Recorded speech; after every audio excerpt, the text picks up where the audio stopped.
कोविड-19 अर्थात कोरोना महामारीनं संपूर्ण जगभरात हाहाकार माजवला होता। अशा काळात कराडमधील कृष्णा हॉस्पिटल हे समस्त कोरोनाग्रस्तांसाठी आशेचं केंद्र बनलं होतं। कृष्णा विश्वविद्यापीठाचे कुलपती डॉक्टर सुरेश भोसले यांच्या मार्गदर्शनाखाली कृष्णा हॉस्पिटलनं कोरोना विरुद्धच्या लढाईत सुरुवातीपासूनच सक्रिय सहभाग घेतला। यासाठी कोरोना योद्ध्यांना डॉक्टर अतुल बाबा भोसले यांचं भक्कम पाठबळ लाभलं। यामुळेच कृष्णा हॉस्पिटलच्या माध्यमातून जवळपास 9,000हून अधिक कोरोनाग्रस्त रुग्णांना कोरोनामुक्त करण्यास यश लाभलं।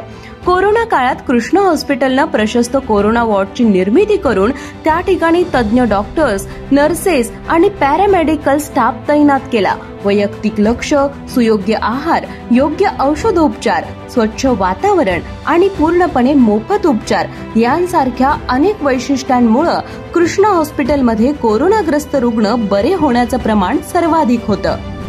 या काळात जिल्ह्यातील पहिली कोविड-19 चाचणी प्रयोगशाळा सुरू करून तिथं एकूण 47,000 जणांची स्वॅब चाचणी करण्यात आली।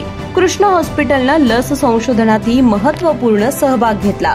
तसंच कोविड प्रतिबंधक लसीकरण मोहीम गतिमान करत नागरिकांना तब्बल 12,000 लसीचे डोस देण्यात आले।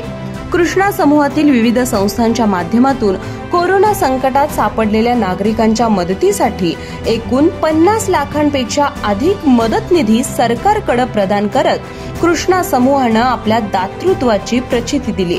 यशवंतराव मोहिते कृष्णा सहकारी साखर कारखाना आणि जयवंत शुगर्स अँड हँड सॅनिटायझरची निर्मिती करून साखर कारखानदारीत आदर्श निर्माण केला।